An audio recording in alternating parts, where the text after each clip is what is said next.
Yes, medyo kuan siya tiwil no, sayo. Sayo sinati og matawag yun na to nga bugat kapag sulay kay di ba? Isip usa ka anak ang pinaka ingon pa backbone nimo, pinakasandiganan nimo unta is ang imong ginikanan. Pero Yes. oo, pero sa iyang kahimtang karon ang source hinuon sa iyang problema sa iyang mga struggles is mismo ang iyang ginikanan, particular gyud no sa iyang inahan, which is para sa usa ka anak medyo lisod gyud no nga i-handle labi na kay ah, siguro Ate Will kung ingon ka nga imong inahan or imong amahan against sa kung kinsa pa man medyo madali-dali pa or unsa ba na murag medyo easy pa kay Yes. lain lain man to nga tawo pero ang imong inahan is against sa imong amahan murag kanang something nga hunaon nimo nga murag nag-unay naman hinuon sila nga imbis kay mooy pinaka maghatag damo og Dapat, kusog. oo.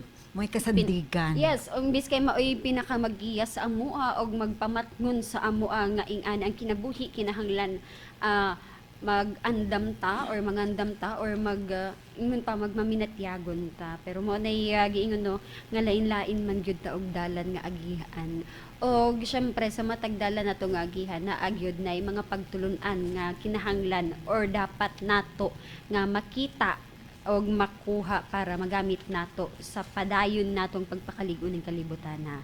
Sa atong letter sender karon tungod sa imong kasinatian nakabaton ka og siguro kahiubos unang-una kahiubos mga disappointment sa imong inahan og syempre samtang nagkamatngon ka og buot nasabtan na pod nimo kung unsa gyud ang ingon pa hinungdan sa panag-away nilag duha sa imong mga ginikanan. Og syempre karon dili na to mailimbod nga medyo matawag na naatiwil nga pagdumot. Yes. Oo. Pagdumot. Og kanang imo nga kahiubos kana nga mga kayugot sa imong inahan na ipasa didto sa imuhang half half brother which is kung buot na tong hunaon wala gyud dapat siya'y ingon pa kalabtanan sa kung unsa ang nakabuot nga desisyon sa imong inahan kaniadto no sa iyang mga pagluib sa imong amahan sa iyang ingon pa pagbuhat og mga dili angay nga mga butang tungod kay pamilyado siya nga pagkatao pero dili nimo na malikayan nga labi na ikaw nga nagdako ka nagtubo ka nga na feel nimo nga tungod anang bataa nga gi-pursue or gipadayon sa imong inahan is naguba ang inyong kaugalingon nga pamilya. Yes, Mm-mm. Ate Gino. Murag, kuang kaayo, kanang dili kaayo na to sabtan nga unta ang iyang amahan Ang pagkaamahan, yes, oo, amahan sa gidawat batang ta. hidawat pa and then ang iyang yung inahan ang magdumili na. So lisod kaayo niya dawaton isip anak nga Yes. mo nung naluoy siya og maayo sa iyang amahan. So karon ang imong pagbati, ang imong empathy naa sa imong amahan o ang imong kasilag naa sa imong inahan nga napasa sa imong igsoon. Para sa ako normal ang imong gibati nga mga kasakit, mga pagdumot o ang imong kanang pagbukal sa imong buot sa imong dugo nga makit-an nimo ang imong usa ka manghod tungod kay maulagi nay ingon pa gitawag nga hulagway or magpahinumdom sa imuha every time nga makita na nimo siya mao ni magpahinumdom sa imong experience sa binuhatan sa imong inahan which is ingon pa makatarunganon pero ang hinaot ko nga sa imong edad karon nakasayod ka kung giun sa pagdawat sa imong amahan giun sa pagpaningkamot sa imong amahan nga mahimo pa gihapon unta mo nga buo bisan pa og naanay ingon pa ebidensya or magpahinumdom sa iyaha nga naay nabuhat nga mali ang imong inahan sa pagkakaron sa imong edad lisod nga na-experience na nimo pero manghinaot ko no nga sa imong experience siya karon isipon nimo ang ingon pa ang instance nga unsa ang imong bation pod kung pananglitan ikaw ang nahimo nga ingadto bunga sa ingadto nga ano nga panghitabo kung dali ba pod or masabtan ba pod nimo ang pagbati nga ikaw ang basulan sa tanan nga di man nimo malikayan no, makaingon ka nga nganong ako man nga wala man gisugo baday na nako sila. Murag something ingana no, isip Yes, Ate Jean. sa tiil or sa sapatos or sa kahimtang sa usa ka bata no nga bunga sa mga ingana. Di nimo malikayan nga medyo mo ingana pod ma-question or di ba ka if dili man siya ingon medyo palaban man gud ang mga ingana Ate Will no? Yes, Medyo oo. naanay kuan kaugalingon sila nga kuan nganong i-blame man sa ako at tanan nga dili man ako ang mastermind ana na naiuban pod nga bata nga mga bata nga dili na ingon pang retaliate dili na magtubag-tubag or dili na magsukol-sukol. Yes, magkuan na lang sila Ate Preferred Jean. nila nga Oo, silent na lang. Silent na Aha. lang. And then, magpaubos na lang sila per Oo. kay nakasayod sila sa nganong inaana ang rason nga nung na hate siya sa iya ha. So, makasabot siya sa sitwasyon. Mhm.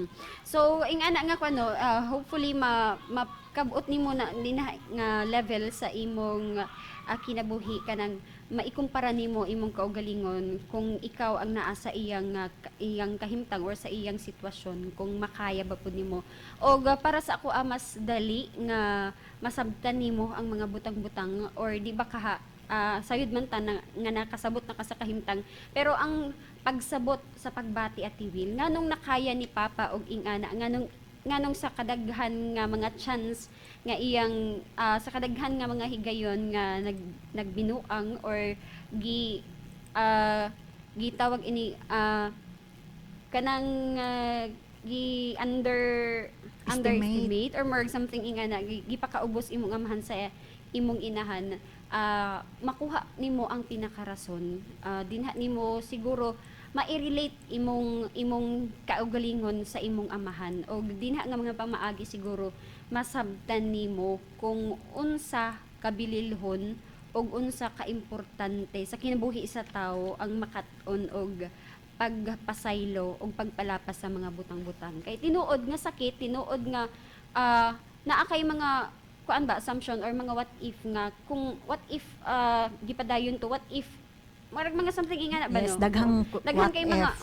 daghan kay mga kuan unta nga para mag look forward sa kaayuhan no or sa happy ending ingon pa pero naalagi mga panghitabo sa atong kinabuhi nga dili gyud nato kaya nga mapugnan bisan unsaon natong Yes, paningkamot og kontrol mm-mm. so sa ingana nga kahimtang or sa ingana siguro nga pamaagi mas dali nimo nga masabtan mas dali nga mag-absorb sa imong huna-huna sa imong kasing-kasing ang mga rason sa imong amahan og hopefully nga mahinay-hinay pud nimo pagkat-on sa imong kaugalingon no nga maihatag or di ba kaha maanam-anam nimo og hatag og kapasayloan imong kaugalingon sa imong mga pagdumot imong mga kahiubos sa mga question sa sa imong huna-huna sa imong ginikanan og syempre di magyud na mo may pugos sa imuha nga pasayloon ang imong inahan pero mao lagi na ang akong paninguha nga maabot ka sa punto nga masabtan nimo og makat-on ka nga makahatag og kapasayloan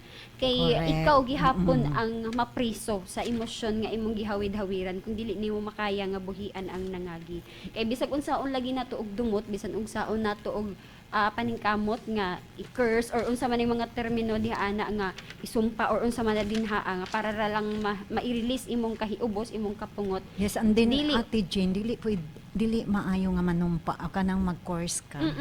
oo og dili gyud gihapon Ate Will mausab ang mga nahitabo so hopefully nga mahanapan na nimo og i-settle nimo imong gibati karon og maghanap ka og ingon pa mga steps unsaon nimo na pag-handle og maayo ang imong emosyon ngadto sa imong inahan kay ingon palagi ikaw gihapon ang mag-suffer ana pag-abot sa panahon og syempre mamahimo pud ka nga ginikanan makamao na ka nga mo-handle sa kung unsa may galing imong masugatan nga mga pagsulay and syempre makat-on pod ka kung asa ka posible nga mulikay para dili mausab ang nahitabo sa inyong Yes. sa inyong pamilya. Kay mostly ra ba Ate Jean mayon nga history repeat itself.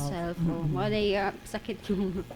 So Yes. mao to Ate Wila kung ika-share sa atong lahat. Yes, salamat Ate Jane. Og na po kay ikadugang gamay kang Ma'am Mary Sweet no nga sa imong problema karon sa imong mga pangutana nga sa imong gibati no concern me nga normal na siya nga imong gibati nga medyo walay anak nga malipay nga Oo. imong makita nga medyo dihado ang imong amahan or nakita nimo nga nagpakiluoy na imong amahan apan wa gyapon dawata no og kanang gikuan siya medyo siguro ang feeling sa imong amahan ni adtong nga panahon na kuan Ate Jane murag mayo na torture siya. So ikaw kun nay dili ko ano dawaton nga nagpakiluoy na ka. So lisod ang kahimtang sa imong amahan adto nga panahon pero siguro nag-hope mi nga naka-recover na ang imong papa karon og ikaw ang among concern nga unta makahatag ka og pasaylo sa imong inahan kay bisan unsaon pa mo nagingon Ate Jane nga bisan patuwaron balis karon inahan nimo siya. Mao gyud. Yes, kay dili nato munang bisan nasuko ta apan atong paningkamutan pag hinahinay og kawala kay siya ang atong nautangan og kinabuhi, di ba? Yes. So ayaw na lang hunahuna ang iyang nahimong sala sa inyong pamilya kun dili paningkamuti pangayo as Ginoo nga mawala ang imong pagdumot ug imo nang madawat ang tinuod nga panghitabo sa inyong pamilya. So na ako'y ikadugang no about sa kuan about aning iyang pangutana nganong ni fade or nganong na kuan ko no ang paghigugma siya ang mama sa iya papa. So daghan ang rason Mami Riswit nganong mawala di ay ang paghigugma sa usa ka partner Ate Jane. So number one, ang cause di ay is mistrust. And then Wala na isalig. oh yes, wala na salig. And then number two, lack of communication. So, anang sunod, loss of excitement, and then, murag diri siguro na bilong ning iyang rason ning Ate Jean ning nawala ning ni Fade ang pag-love sa iyang papa no kay yearning for new experiences. Ayun. So mo siguro no diha ang atong pangagpas nga nangita siya lain nga kuan nangita siya someone nga lain kay Lain na po ang ingon padating. kay basin og na ay kulang sa iyang nga iyang gipangita no sa kapartner basig na naghanang kulang sa ilang mga kuan Ate Jane sa ilang relasyon. So naagi hapoy ko ano nga kung importante nato sa atong kaminyoon nga di gyud nimo i-stop di ay ang atong kuan ang atong communication or kung nakita na nato nga medyo nagkaugan na ay mga pamaagi nga mo fix ka kung gusto gyud ka nga deserve ang inyong relasyon so na ay pamaagi nga ma-fix nimo kung ang fading relationship Ate Jean. So number one, dating again. So start dating again. Ikaw may mangitag move, ikaw mo move kung unsa imong mga planohon nga medyo ikaw may medyo na diskubrihan na nimo imong kaugalingon nga nagkawala ang imong love. So ikaw may mangitag pamaagi nga mangita kag way nga magkuan ma-rekindle ang inyong feeling. So mag-date mo. So number two, make your relationship a priority. So hatagi nga mo na priority sa inyo duha ano inyong unsa inyong pamaagi nga magbalik ang inyong ka-sweetness. So bahalag na mo yung mga anak.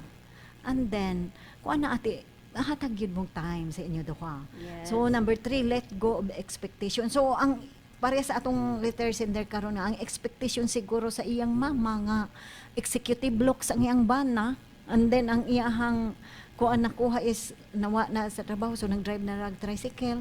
So siguro na may mga inaana gud ana Ate Jane nga medyo Ma-disappoint down na. o ma-disappoint. So ayaw na to, kuha na to nga mga expectation kay naa naman ang reality.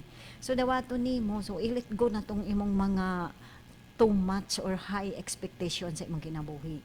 So then, number 4, plan a weekly meeting or bonding with a family. So mo na giingon nga importante pud na sa pamilya Ate Jane ang bonding kay diha mo magka-close no. And then practice say thank you to your partner. Bisag unsa nga kagamay sa iyang nabuhat para sa inyong pamilya sa imo ha. So mag-practice ako na tag-say magkuan kita di ay Ate Jane no magpasalamat. Bisag unsa kagamay, oo. So number 2, try to hold back and hug more. Uy, yes. Kuan day Ate Jane, mag-hold po day ka and then i-hug nimo ang imong partner, mangita kagway nga imong putong ibalik ninyo ba ang gatong sa inyong karaan pa sa inyong bago pa mo nag-uyab. So inana ang ka-sweetness. So that's the routine and have fun together. So ipalayo sa itong mga inyong routine nga trabaho nga adlaw. So pag sit aside gid ko mo nga malipayon mo duha. And then kung di na gid kaya, murag layo na gid kaayo ang imong dughan sa imong partner.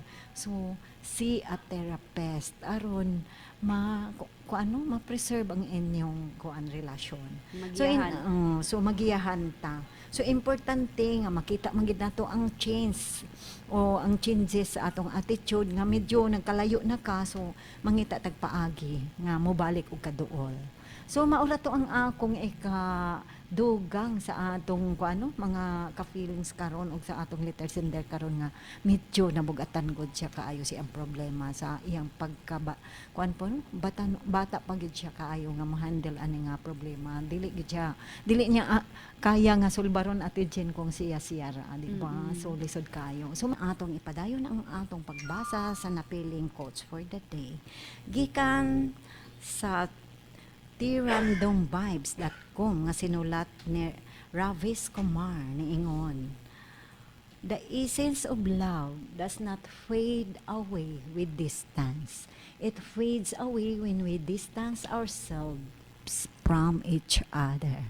So gamay papalapad Ate Jane sa atong quotes for the day. Yes, sa Will, base sa atong mga experience sa kinabuhi, usa nga pamatuod ang ingani nga kahimtang no, dili ko mo nga lagyo mo mawala na ang gugma. Bisan pamatuod og nag-uban or usa ra ka lugar Ate Will, naagi mga naghigugmaay nga kalit na lang nga nangaundang ang ilang mga relasyon, gipamutol ang relasyon tungod kay ang ilang mga kaugalingon mo ay dili na doon, dili ang distansya, ang physical nga distansya, kundi ang mga buot, ang mga pagbati ang nalayo nga unta na kung naay ingon palagi kung naay issue, naay problema is i-address or hisgutan og hanapan og solusyon, dili kay mag-ihay na lang or di ba kanang mag-insid-insid gani og katarungan Ate Will nga kay ako mo laylo na ko kay mauni wala siya ning workout, wala pud nimo nahuna-hunaan nga kung ning workout ba pud ka or nibuhat ba pud ka sa imong mga responsibilidad sa inyong relasyon. So mao na kasagaran nga mga rason, dili ang distansya, dili ang kalayo, kundi ang inyong mga pagbati ug ang inyong mga buot ang naglagyo. Yes, no? Salamat Ate Jane sa imong gamay nga gikad hatag nga paambit sa atong coach for the day og yes, og karon mga ka-feelings atong ipadayon ang atong pagbasa sa atong napiling Bible verse for the day.